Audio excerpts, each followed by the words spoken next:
Livro Quem tem ouvidos, ouça. A Igreja em Sardes, parte 1, Pedro Dong, capítulo 3. Tema desta semana, a carta à Igreja em Sardes. Meta de hoje, leitura das páginas 47 a 50. Mudar de esfera para ter a visão adequada do corpo de Cristo. Para ter a visão do corpo de Cristo sob a perspectiva de Deus, necessitamos estar em outra esfera, como essas mulheres que se submeteram ao Espírito. Por outro lado, Paulo ilustrou essa visão com a figura do corpo humano.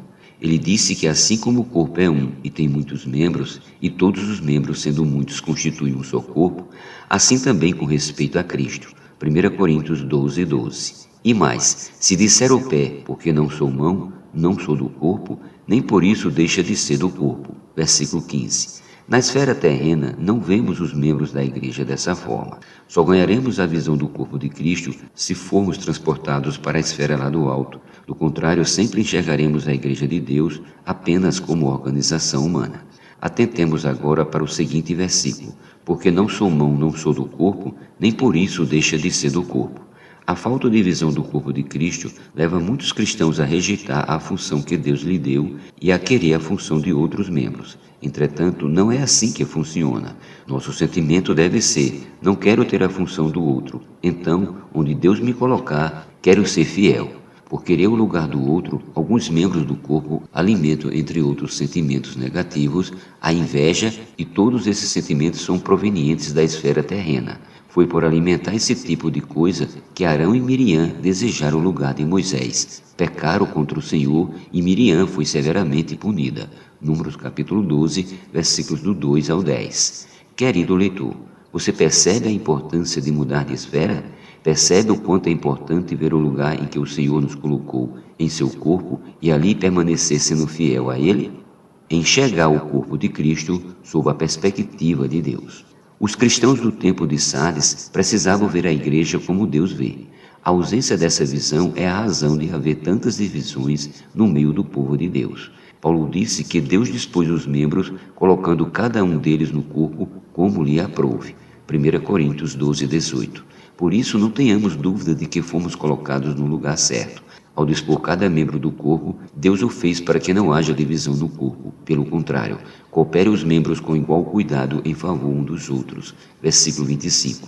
Somente quem tem a visão do corpo enxerga seu irmão não como concorrente, como alguém que o desafia, mas como membro do corpo.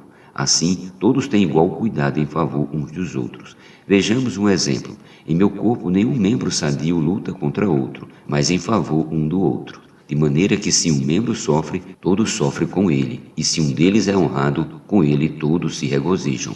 Versículo 26. Acerca desse versículo, vivemos uma experiência na Colômbia.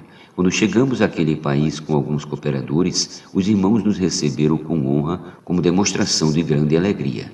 Fizeram a carreata pela cidade de Vale do Par. Ao chegar ao local de reuniões, fomos recepcionados também com alegria por crianças e adolescentes. De uma situação como essa, pode surgir ciúmes e argumentos de que estávamos sendo idolatrados. Não, querido leitor, não foi isso que ocorreu. A alegria de todos era genuína. Não havia no coração dos irmãos sentimento de idolatria. Eles estavam apenas expressando alegria e honra em nos receber. Esse mesmo sentimento também inundou nosso coração. Alegria, honra e grande privilégio de estar com os irmãos naquele país. Pensar diferentemente disso revela falta de visão do corpo. Falta a visão de que quando o membro sofre, todos sofrem com ele, e quando é honrado, todos com ele se regozijam. Visto que somos membros do mesmo corpo, devemos ser servos uns dos outros pelo amor. Gálatas capítulo 5, versículo 13, parte B.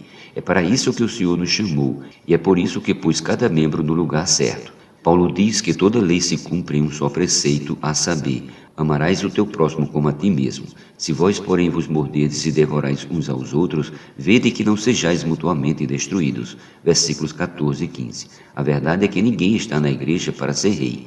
Cristo é o rei, e nós somos apenas servos uns dos outros. Se a lei que se cumpre no preceito acima não se cumprir entre nós, onde então será cumprida?